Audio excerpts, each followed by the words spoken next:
The following program, Live and Learn, is made possible by Aging Partners. Find out more on their website. Hi everybody, welcome to Live and Learn. Here in Lincoln, we're very fortunate to have an agency that helps make sure that everybody is treated fairly and equitably and that fights discrimination. Today's guest on my segment is Mindy Rush Chipman, and we're going to be talking about her agency, which is the Lincoln Commission on Human Rights. Stay with us. Hello, I'm Bill Ainsley. Your Medicare plans for insurance might be changing, so pay attention. Today we have Karen O'Hara of Aging Partners with more information. Welcome to Live and Learn. I'm Lita Powell-Drake, and I hope you had the chance to get out to Silverhawk Aviation and see those beautiful, magnificent World War II airplanes. If you didn't, stay tuned because we have them right here on Live and Learn. And don't forget to keep your airspeed up. Hello and welcome to Live and Learn. I'm your host, Jerry Renaud. Today, we're bidding a fond farewell to one of the Live and Learn hosts who has been with us for quite a while. Sam Truax has done all kinds of wonderful programs, and we wanted to talk to him and get some words of wisdom before he said goodbye. Don't miss it. This and more on today's Live and Learn. Hi everybody, welcome to Live and Learn. My name's Kim Hachia. You know, here in Lincoln, we're really fortunate because we have an agency that works to ensure that everyone is treated fairly and equitably, and we try to make sure that no one has to suffer discrimination.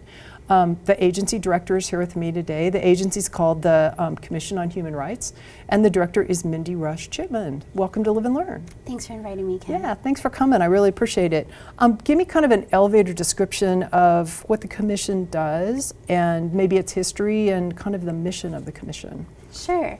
So the Lincoln Commission on Human Rights, our mission is to respond to and try to prevent all forms of illegal discrimination occurring within Lincoln. The commission was actually started in the 60s. The mayor at the time was following directives of then President Kennedy to form a Commission on Human Rights. To respond some of the racial discrimination that was happening across the country. A few years later, the commission was formalized by adding a charter to the Lincoln Municipal Code and formalizing the Lincoln Commission on Human Rights. Right now, we are a neutral city agency in the law department here at City Hall. And so there's like a commissioners or a board, and then you sort of oversee investigators? How does that work? Right, so the commission is made up of 9 community members that live and work within the city of Lincoln. So our commissioners represent various groups among the community, and they actually make decisions on whether or not there's reasonable cause to find that discrimination happened in Lincoln. The information, so they can make informed decisions, comes from the staff members of my office. We have 2 civil rights investigators, and the investigators do investigations to determine what happened, make sure the allegations are founded or unfounded, and then the commissioners make the decision. So then how do you find your, I don't know, they plaintiffs, yeah, clients? Complainants, yeah. Okay. So our complainants are anyone in Lincoln who live or work or visit Lincoln that experience what they perceive to be discrimination. We investigate discrimination allegations in housing matters, so where you live, in the buying or renting of a place to live, where you work, so in employment, or where you're visiting, so a public accommodation if you're trying to obtain services from a business here in Lincoln, like a restaurant or a movie theater, something like that, and you're treated differently in those 3 instances based upon something about yourself that you can't change. So your race, religion, national origin, gender, age when we're talking about employment, familial status when we're talking about housing. So really, if you're just treated differently and it's because of something about yourself that you have no control over. Right, right. So then what if I was a complainant and felt that this had occurred, then what do I do? So your first step is just to call us. Okay. And all of the initial conversations that we have with potential complainants are confidential. And again, we're a free agency, so we don't charge. So we really just encourage anyone who feels uncomfortable with anything that might have happened here in Lincoln, to give us a call, and we'll walk through the process. We'll give referrals, if perhaps we're not the right agency for them. But if the potential complainant does feel like they experience discrimination, then we will walk them through the process of actually filing that formal complaint. Once the complaint is filed, the complaint will be sent to the housing provider, employer, or business owner that engaged in the alleged discriminatory act, and then they'll have a chance to respond. Okay, and then if it goes to the commission, then do they have, what do they do? Do they have the ability to levy a fine, or how does that play out then? They do. So in all matters of employment discrimination, complainants have to start with an administrative agency before they can even think about lawsuits or anything of that nature. In housing matters, the administrative agency is not required, but most folks do start with an administrative agency like the Commission on Human Rights. If the commissioners do find that there is reasonable cause that discrimination happened, then yes, they can order a public hearing, and we would hire an administrative judge, and that judge can make findings and award damages, which could be money or injunctive relief. Right. So, but does it typically get that far, or? Well, the good news is a lot of times cases will settle before they go to the commission. We provide free mediation services, so what that looks like is folks who feel like they have been discriminated against, and the alleged person who did the discrimination, we can bring together in a safe capacity to kind of explore options to move forward, come to an agreement. Right. So a lot of cases settle that way, and then sometimes if the commissioners do find that there is reasonable cause that discrimination happened, at that point the cases can be conciliated, or the parties can come to an agreement at that point. But if they can't come to an agreement at that point, then yes, we can go to a public hearing, or the parties can choose to go straight to the state court or the federal court sometimes. Oh wow, Yeah. That's interesting. So do you guys have in a perfect world, there would be no need for your commission, correct? Right.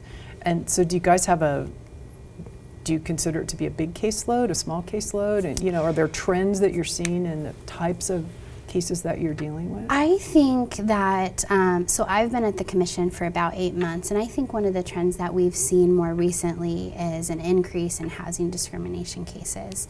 A lot of individuals are experiencing discrimination in terms of if they have a disability and they're asking for a reasonable accommodation, whether that be them being allowed to have their emotional support animal in their home with them, or them being allowed to make a reasonable modification to the unit that is necessary for their disability. That's kind of been a hot topic. And then also familial status discrimination. So and I should mention that a lot of times discrimination happens in Lincoln without ill will or bad intent. So sometimes landlords are trying to do the right thing, and it actually results in a discriminatory act, and they don't know it. And so that's why mediation or conciliation is often very successful. But familial status would be if a landlord is making decisions on whether or not the unit is big enough for a particular family. Well, that's the family's decision and not necessarily the landlord's decision. Right. So that there's been kind of an uptick on those cases, but overall, I think nationwide discrimination cases are decreasing, and I don't think that's because discrimination is stopping or decreasing, but it's because there's more barriers to reporting the discrimination. Oh, okay.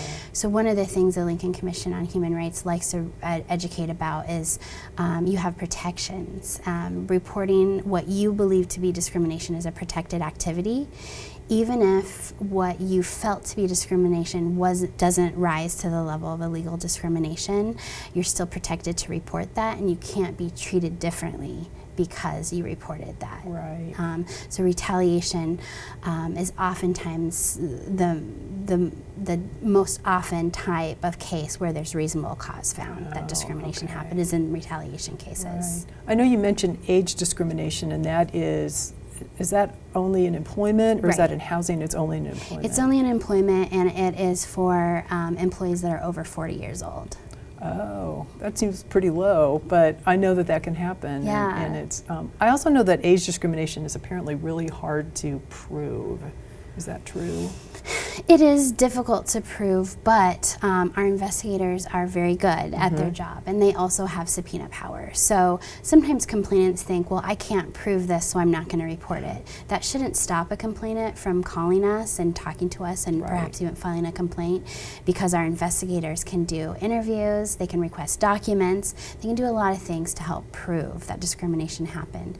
So when we're talking about age discrimination, if there's an individual that is constantly being encouraged to retire, but younger employees are being hired, things of that nature. If something just doesn't feel right, that's what I often tell community members. If something just doesn't feel right, give our office a call and we'll talk you through, you know, the process. Right, that's interesting. So tell me about yourself. How, a little bit of background.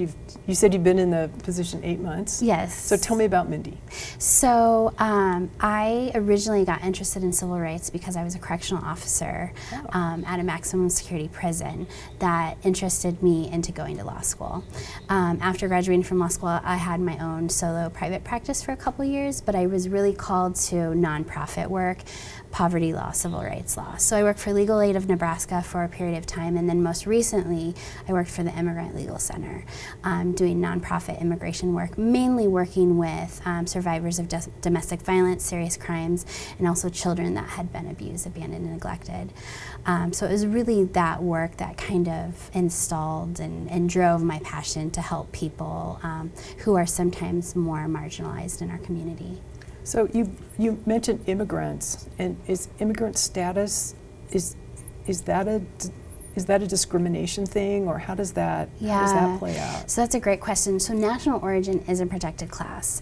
So if somebody who was born in a different country is being treated differently because of that fact, that is illegal. It's something that we definitely want folks to contact our office about. Immigration status isn't necessarily a protected class in and of itself, but oftentimes it corresponds with national origin, so the discrimination is protected. If it is a discriminatory act regarding just specific immigration status, there are federal protections.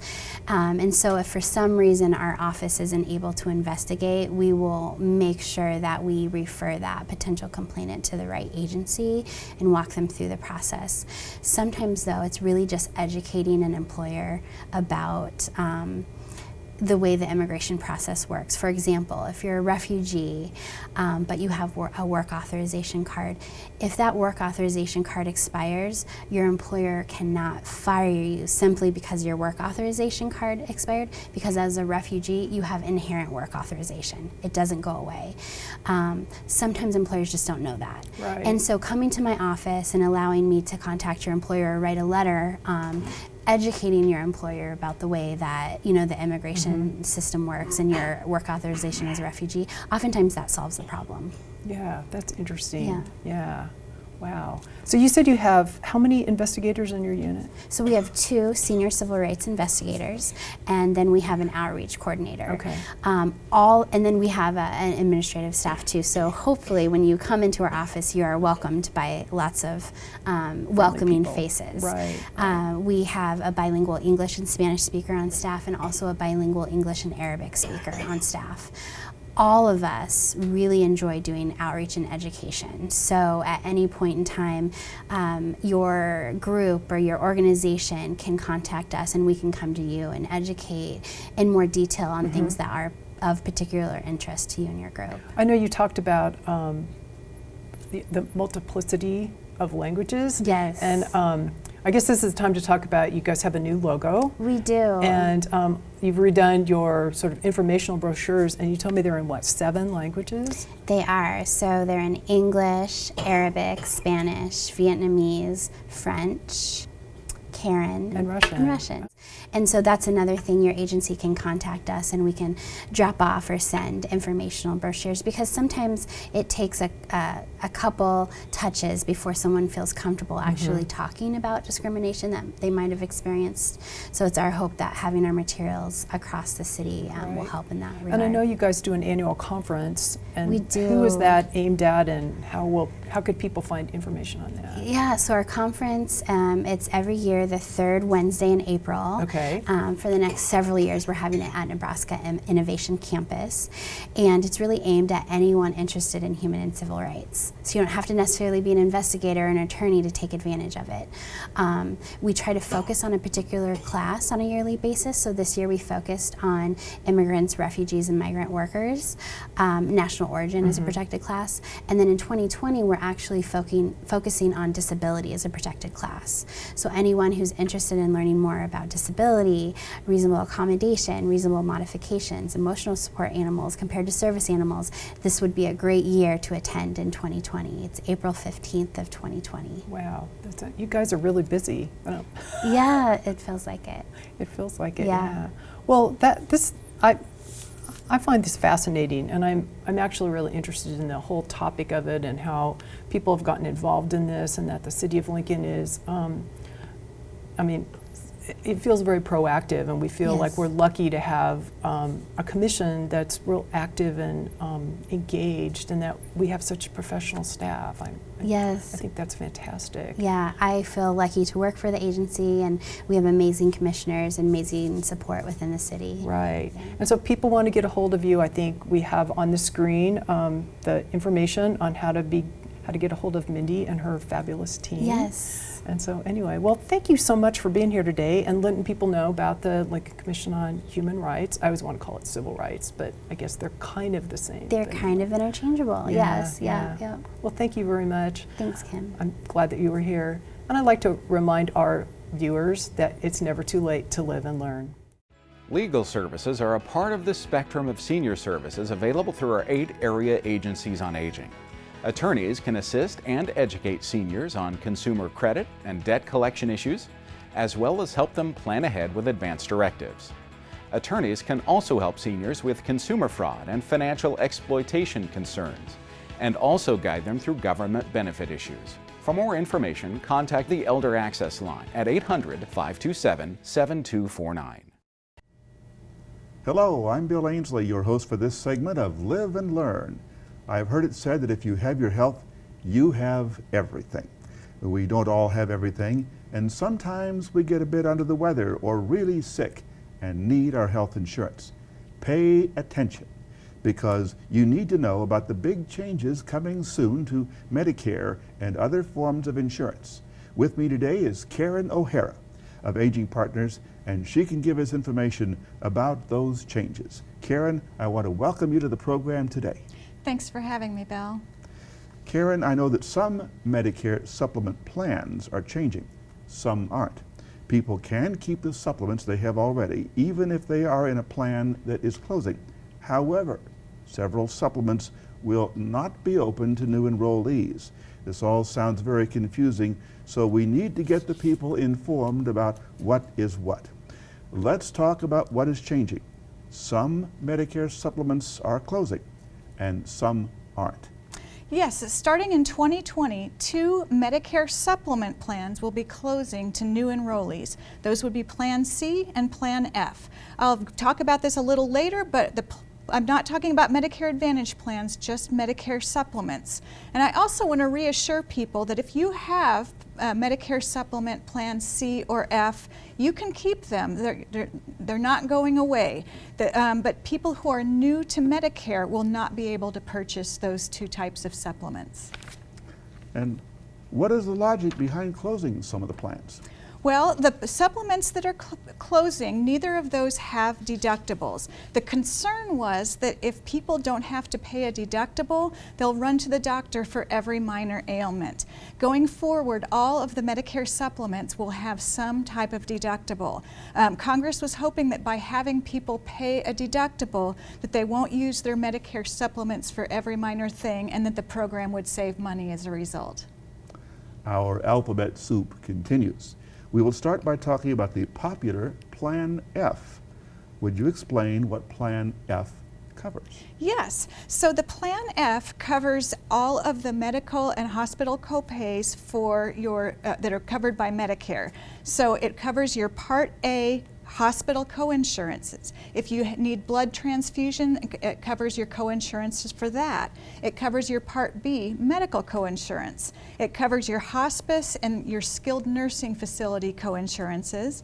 It also covers your Part A hospital deductible, and it covers foreign travel emergencies. And so if you have a Plan F, if it's covered by Medicare, you will not see any copays or coinsurances when you go to the doctor or go to the hospital.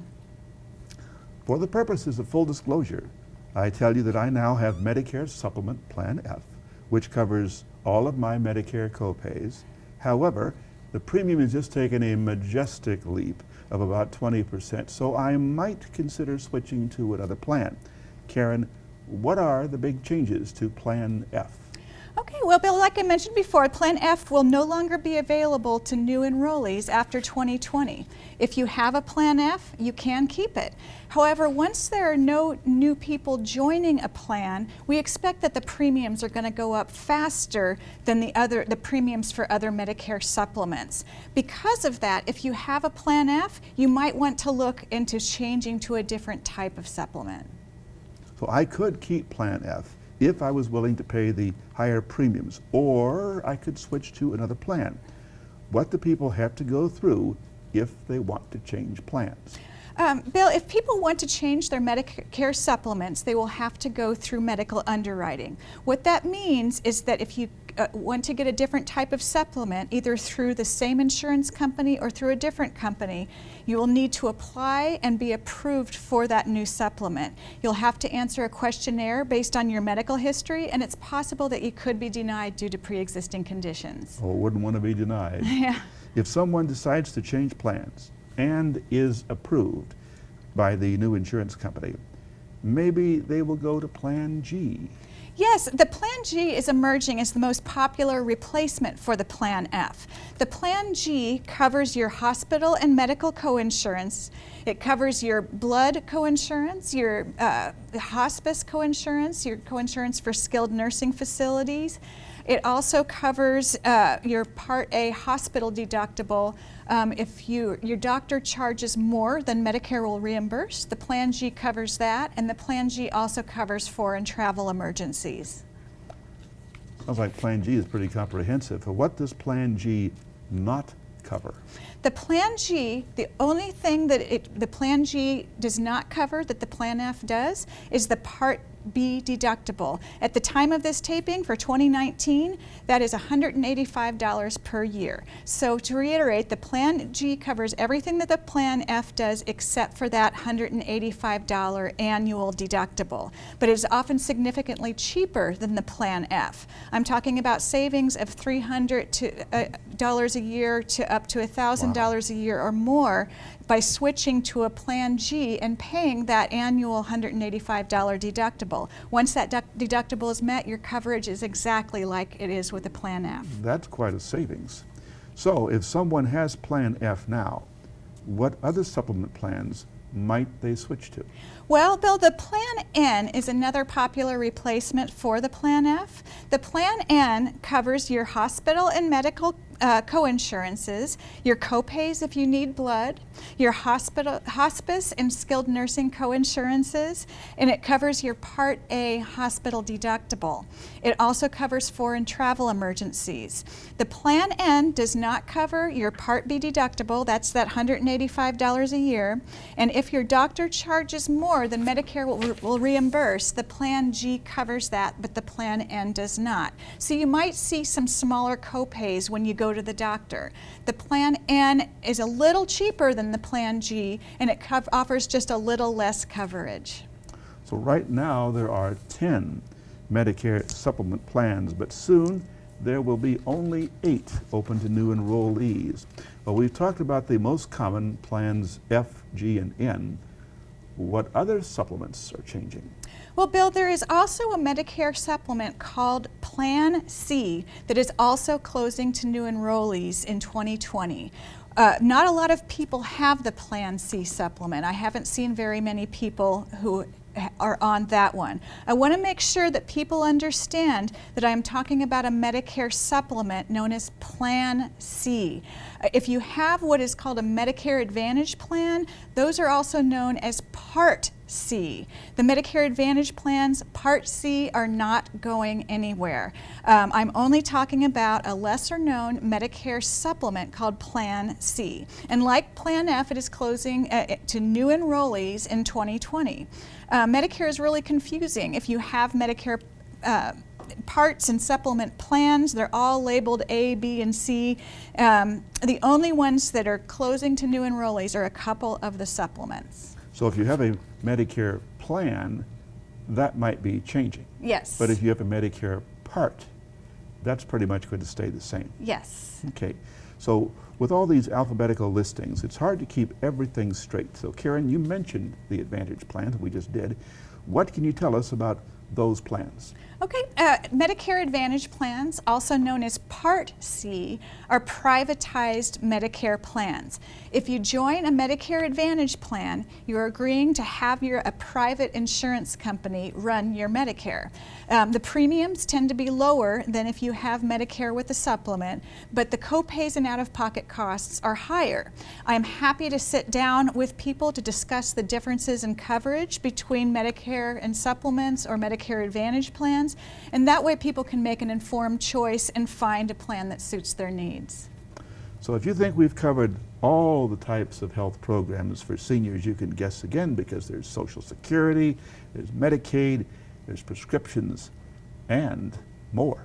Yes, Bill, my colleague Pat and I, we sit down and talk to people about a number of different issues. We talk to them about health insurance, dental, vision, long-term care, group insurance, COBRA, other insurances. We sit down and talk to people about when to go on Medicare and how to go about signing up.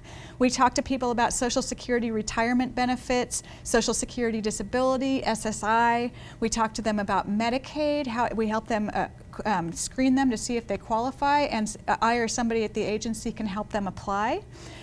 When people have trouble affording their prescription drugs, we can help them find assistance programs to help them possibly pay for their prescription drugs. There's several different programs, some of them that are similar to Medicaid, some of them that we apply directly through the pharmaceutical company. We'll work with people to see if they qualify, and if they do, I or somebody at the agency can help them apply.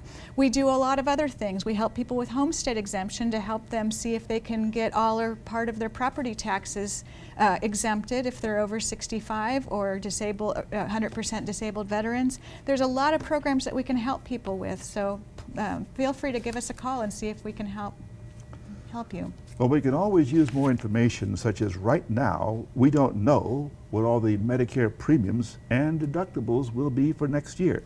So here is the contact information for Karen.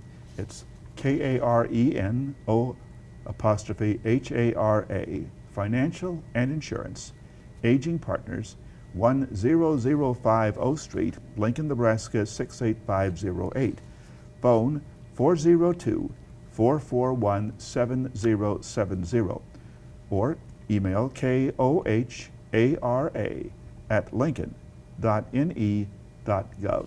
So Karen, we still have a couple of minutes left in the show, so what do we need to say that we haven't already said? I just want to say that I understand how confusing this stuff is. If you have questions about your Medicare coverage and how these changes will affect you, feel free to call my office. I am happy to meet with you over the phone or in person, answer your questions, review your coverage options, and answer anything that you need to know about these changes. So Karen, I want to thank you very much for being on the program today. It's been a pleasure. Thank you, Bill. There has been so much information for you to take in today, and there's even more that we haven't had time to cover. To get the latest, I want you to talk to Karen or to your insurance agent. So keep an open mind, and remember that when we're talking about insurance or alphabet soup, it is never too late to live and learn.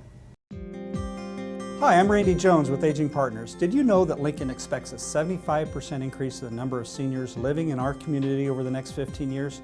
Aging Partners is a community service that provides fitness programs to help keep older adults strong and healthy. This year, Lincoln Cares donations are providing funds for new fitness equipment. You can help make this happen. Sign up to support Lincoln Cares and add $1 to your LES bill each month. Hi, welcome to Live and Learn. I'm Lita Powell Drake, and oh, do we have a special show for you today.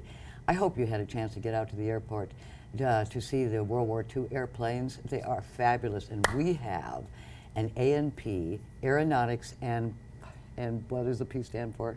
It's airframe and power plant mechanic. Airframe and power mechanic, Yes. A&P mechanic. Yes. That's Andy Gimnitz, who is here with us today, and he is very knowledgeable. I'm sure you're going to really enjoy and looking at the World War II airplanes.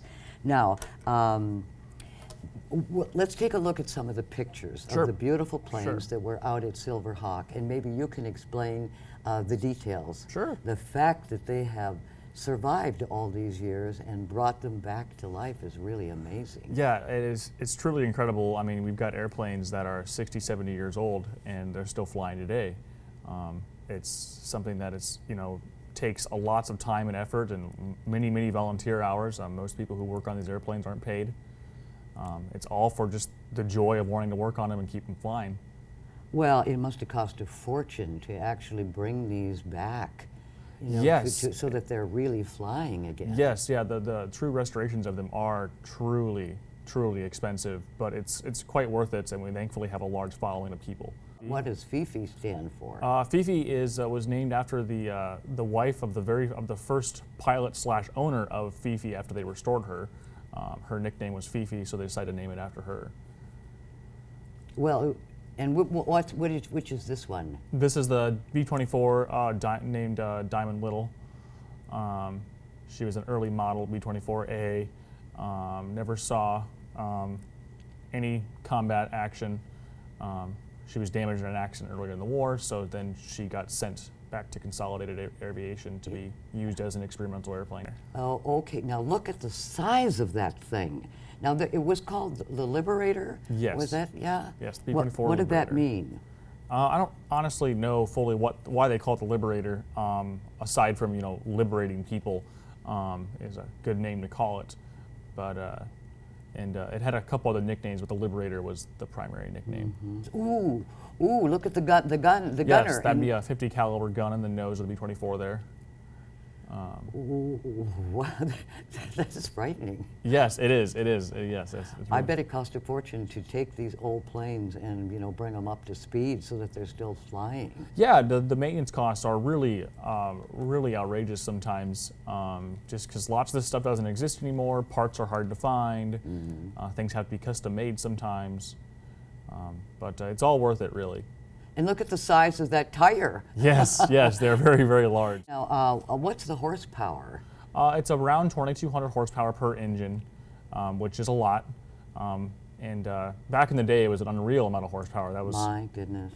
One of the most powerful airplanes around, and that was actually at the time the largest airplane in the world. The largest airplane in the world? At the time, yes. Wow. What was the horsepower? Well, it's 2,200 horsepower per engine, and then it'll fly at around 350 miles per hour. Back then, it flew that fast? Yes. They flew at around 33 to 35,000 feet up in the air. So yeah, it's an absolutely crazy airplane. The performance numbers are insane. They're very high maintenance birds, though. They had lots of issues with them when they first made them, but they are just. The B-29 is a gorgeous airplane. That's the best word I can say to it. Wow. They didn't design it for looks, but they really got the looks out of it. Wow. And we're looking up looks like from the bomb bay there, and then that's one of the aft windows, bubble windows. That's a belly gun there. One of the remotely controlled turrets. And this airplane was the first airplane that nobody physically held any guns. It was all remotely controlled from different gunner stations via a very early form of computers. Wow, my goodness. Well, what about controlling the machine guns? Who would do that? Well, they had their fire controlman who sat on the top. There's a bubble on the top aft fuselage. That was his job. He'd see, okay, there's a fighter off to our right, so then he'd take the right gunner and decide which gun then he's gonna shoot with. Any gun in the airplane he can shoot with from his one control post. And they had a very high accuracy rate. I think it was like an 80% accuracy rate or something like that, which is at the time was unreal to shoot from an airplane. Well, remember the WASPs. I think the women will know about that. Those were the women in the military. And tell us about the particular trainer for that, for the WASPs. Oh, yes, that's a T6 Texan. It was classified as an advanced trainer. So basically it just had a lot of more complicated things to it before pilots could go on to fighter aircraft. So it's a very powerful aircraft, a little slow just because it wasn't meant to be high performance, but it's a really fun airplane. And it was meant to be just really sturdy and can handle abuse of student pilots for some hard landings and stuff like that. But this wasn't then used in battle. No, it was not used in combat. It was not intended at all for use in combat. It was purely intended to have a two-seat trainer, so you have the instructor in the back and the pilot in front. So that way you could actually, got to have a way to teach them somehow. And real-world experience in aviation is the only way to do it. Tell us all the details about this one. Yeah, so this is a PT-17, nicknamed the Stearman, made by the Boeing company.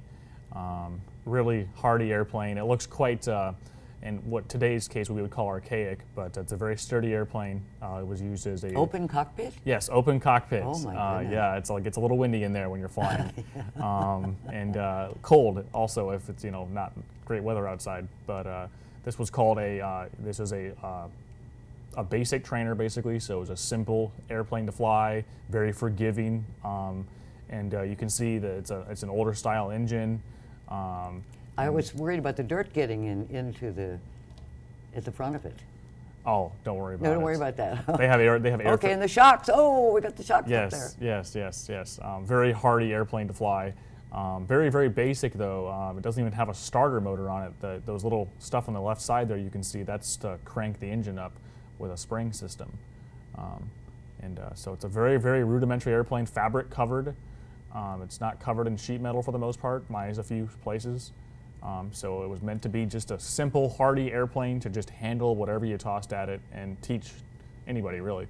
It must have cost a fortune to restore these old airplanes. Yes, it does, but we got to keep them flying. Attaboy.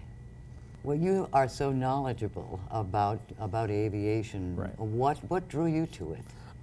Well, to be completely honest with you, I'm not entirely sure. I just kind of decided that airplanes are a really cool thing, and you can even ask my parents. They don't know where it came from, but it's truly a passion, and I love talking about them. So You've done your homework very well.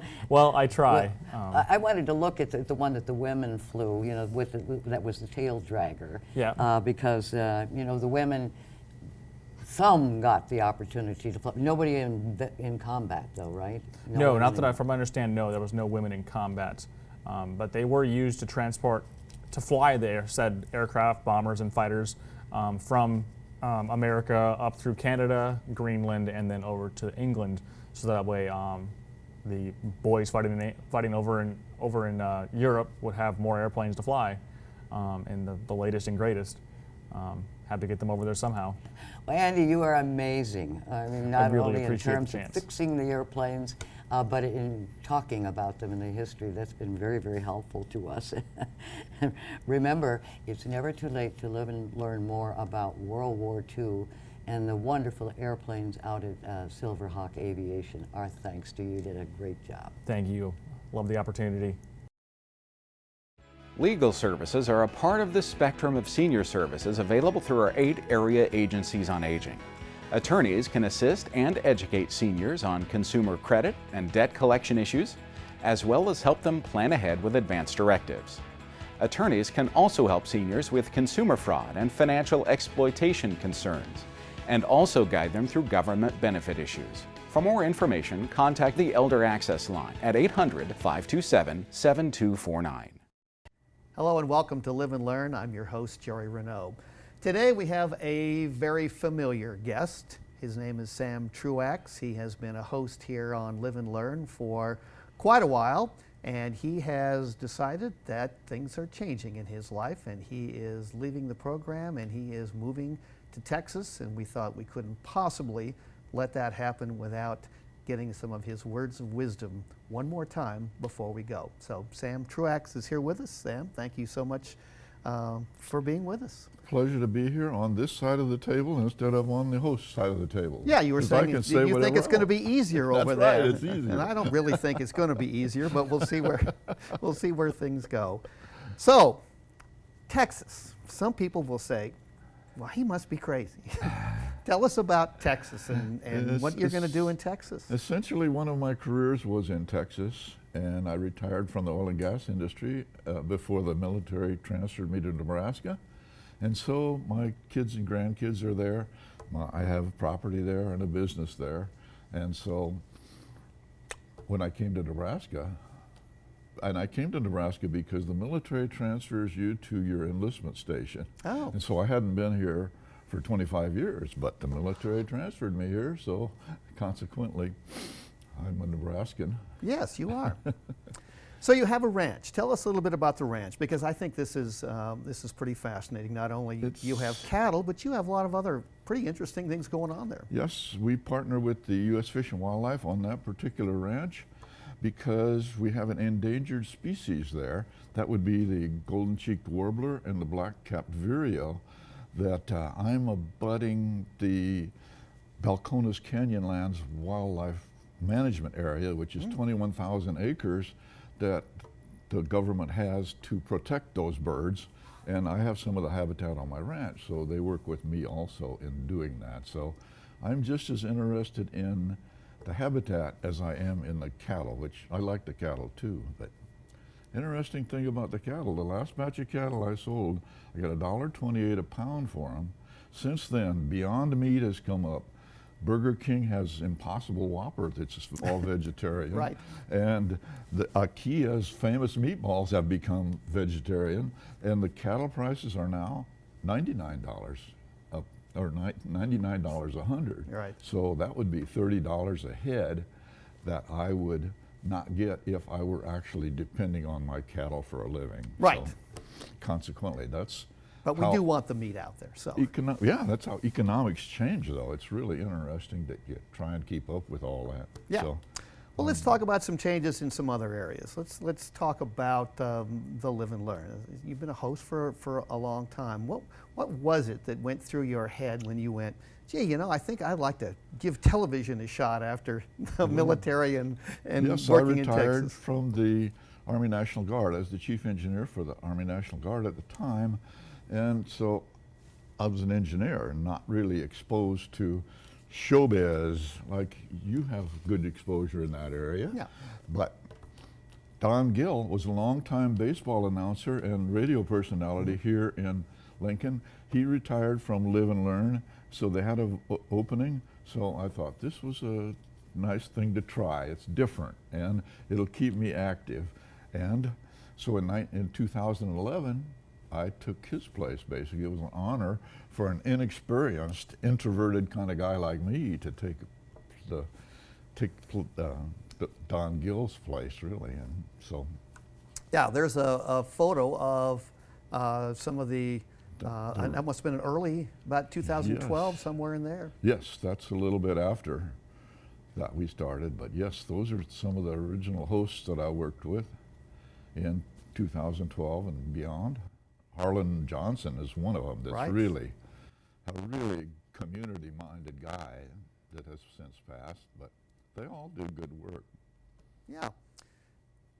So You remember the first interview, and what was your thought process that you went through before that very first interview, and how you did? well, the thought process was a little bit of anxiety, but the subject was so interesting to me that I was definitely willing to jump in, and that was the Japanese-American relationship to our society. So I had John Miyoshi, Japanese-American history, mostly from North Platte.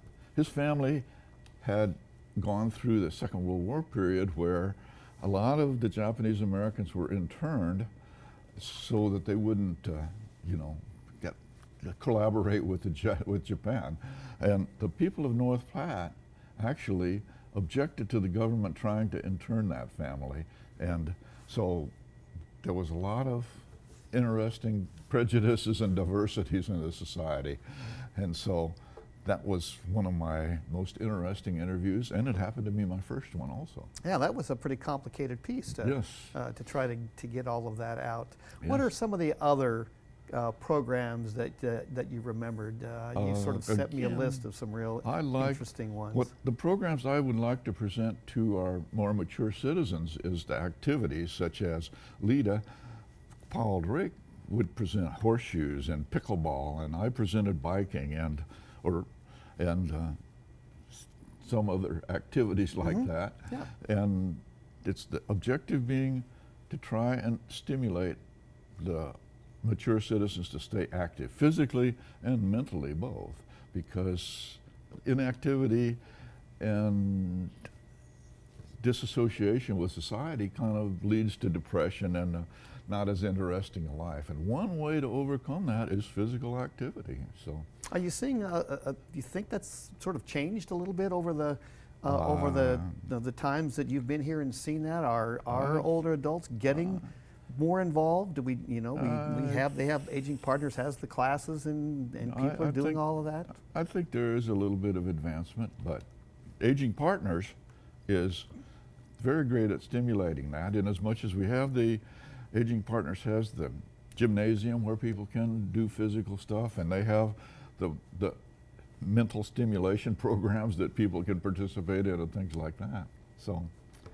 So that's something I really want people to pay attention to and to try and do. But the most interesting ones to me were like the different ethnic groups in our society, like, again, Japanese Americans. Well, I had a Yazidi that I interviewed who had escaped from the ISIS. You may recall in the news where that society was driven up the mountains by ISIS, and many of them were killed. And so and in Lincoln we have a fairly large Yazidi population. And I also had Native Americans and some of their traditions and things like that on, because it's very interesting to have all those diverse societies in our relatively small community here. I don't know. I know one of the things that you wanted to talk about was the support that you got from the folks here at Live and Learn. Starting out as an introverted engineer type, I'm not really great at presentation like more experienced people were, but the technology and the technologists that help us out with our programs here, when I'm stammering and stuttering and waiting to think of what the heck to say, they can cut that part out, and then they do. They edit it enough that it really looks like I know what I'm doing. Yeah, it's a great group. It's a nice group. I wouldn't know what I was doing if I didn't have the technology of the people who are behind the camera helping us out and don't really get much credit for doing that. Right. Sam, we're going to miss you. Thank you so much for your time and all the great shows that you have put together. We have one last little thing that we want to do for you. We need to get set up here in the studio to do that, and while we do that, let's take another little small trip down memory lane and look at a few photos.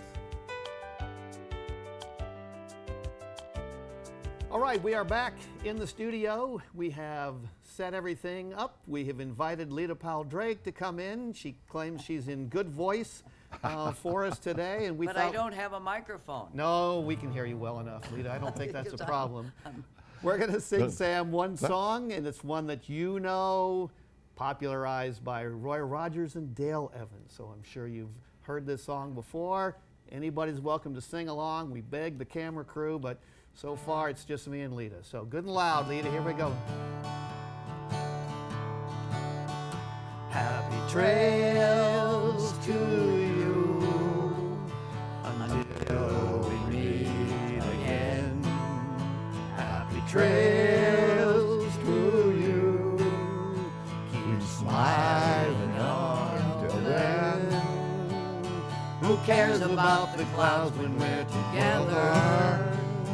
Just sing a song and bring the sunny weather. Happy trails to you until we meet again.